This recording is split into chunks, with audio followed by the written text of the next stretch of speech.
నమస్తే, this is Murthy from Bengaluru హర్నాడు. బెంగళూరుకి సుమారుగా ఒక 320 కిలోమీటర్ల దూరంలో వచ్చామండి. ఇప్పుడు హర్నాడు అని ఒక ఊరు ఉంది. ఇక్కడ ఇది అన్నపూర్ణాదేవి యొక్క ఆలయం అన్నమాట. సాధారణంగా అన్నపూర్ణ ఆలయం అంటే కాశీ అన్నపూర్ణేశ్వరి మనకు అందరికీ సుపరిచితం.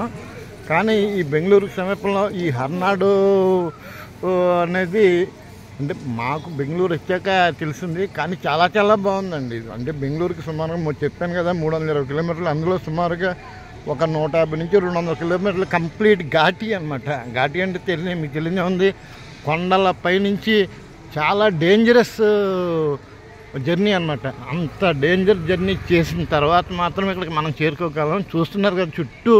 అంటే నేను చార్ధామ్ యాత్ర చేశాను. ఆ చార్ధామ్ యాత్రలు అంటే హిమాలయాల్లో అంటే గంగోత్రి, యమునోత్రి మొత్తం అన్నీ తెలిసింది కదా. వాటికి ఏమాత్రం తీసిపోని విధంగా ఇప్పుడు చూడండి, హిమాలయ పర్వతాలలాగా ఆకాశాన్ని అడుతున్న పర్వతాలు ఒకవైపు, పైనుంచి జాలువారుతున్న మేఘాలు, ఆ మేఘాల నుంచి జాలువారుతున్న వర్షపు చినుకులు.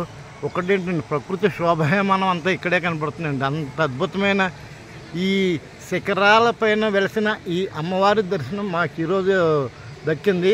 ఇంత అద్భుతమైన ఆలయం అంటే సాధారణంగా ఒక్కొక్క ఆలయం నిర్మాణ శైలి గమనిస్తే ఒక్కొక్క రకంగా ఉంటుందండి. అంటే మన భారతదేశంలో విభిన్న రాష్ట్రాలు ఉన్నాయి. విభిన్న రాష్ట్రాల్లో ఒక్కొక్క రాష్ట్రానికి ఒక్కొక్క సంస్కృతి, ఆ సంస్కృతి తగ్గట్టుగా మనం ఆలయాల యొక్క నిర్మాణ కౌశల్యం మనం గమనిస్తూ ఉంటాం.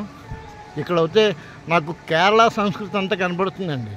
అంటే దేవాలయాల యొక్క అంటే పిల్లర్స్ కానీ, గోపురాలు కానీ, లేకపోతే అమ్మవారి యొక్క అలంకరణ కానీ, ఏదైనప్పటికీ అన్ని రకాలుగా ఇది చాలా చాలా శోభాయమానంగా ఉంది. అదొక అద్భుతమైన అంటే మనం రెగ్యులర్గా ఆంధ్రాలో ఒక రకమైన కట్టుబాట్లు, మహారాష్ట్ర వాళ్ళు ఒక రకమైన కట్టుబాటు, అలాగే తమిళియన్ కర్ణాటక వాళ్ళు ఏ రకంగా ఉన్నా కూడా అన్నపూర్ణేశ్వరి ఆలయం మాత్రం నిర్మాణ కౌశల్యం వేరే వేరేగా ఉంది. చాలా అద్భుతంగా ఉంది, అది మాత్రం చెప్పొచ్చు 100%. ఇక్కడైతే కన్నడంలో ఏదో రాస్తారు, నాకైతే అర్థం కావట్లేదు, నాకు తెలుగు మాత్రం వచ్చు. ఇక్కడ శిలాఫలకం మీద చెక్కారు. ఇక్కడ అదండి ప్రస్తుతానికి అయితే అమ్మవారి దర్శనమైంది. అంటే కాస్త చూస్తున్నారు కదండి. అంటే స్వామి మన శబరిమల వెళ్ళేవారు చాలామంది చూసే ఉంటారు. అక్కడ ఆ నిర్మాణ విశిష్టత ఇక్కడ నాకు కనబడుతుంది అన్నమాట. కాకపోతే కంపల్సరీ సంప్రదాయ రీతిలో వస్త్రధారణ కంపల్సరీ చేయాలండి. మగవారు అయితే చూస్తున్నారు కదా, ఇలా ఎట్టి పరిస్థితుల్లోనూ పంచదావతి ధరించాలి. ఆడవారు అయితే శారీలు కట్టాలి, లేదంటే కనుక చుడిదార్ వేసుకోవచ్చు. రకంగా అంటే కోడింగ్, డ్రెస్ కోడింగ్ అయితే కంపల్సరీగా పాటిస్తున్నారు. ఎక్కడెక్కడి నుంచో అంటే ఒకటండి, ఈ నేపథ్యంలో మనందరికీ ఒక విషయం చెప్తున్నాను. వయసు అయిపోయిన తర్వాత తీర్థయాత్రలు చేస్తారంటే కుదరదండి. అంతసేపు మనం ఎంగేజ్లో ఉన్నప్పుడు మాత్రం మనం చేసుకోవాలి. వయసు అయిన తర్వాత అంటే 60, 70 అయిన తర్వాత అంటే మీకు తెలియనే ఉందండి, ఒక రకంగా అంటే ఆరోగ్య సమస్యలు అన్నీ ఉంటాయి కదండి. ఎన్ని ఉన్నప్పటికీ అందుకనే వీళ్ళంత వరకు మనం ఓపిక ఉన్నప్పుడు ఈ తీర్థయాత్రలు కానీ, టూరిజం కానీ ఏమైనప్పటికీ చెయ్యండి. సర్వేజన సుఖనోభవంతు.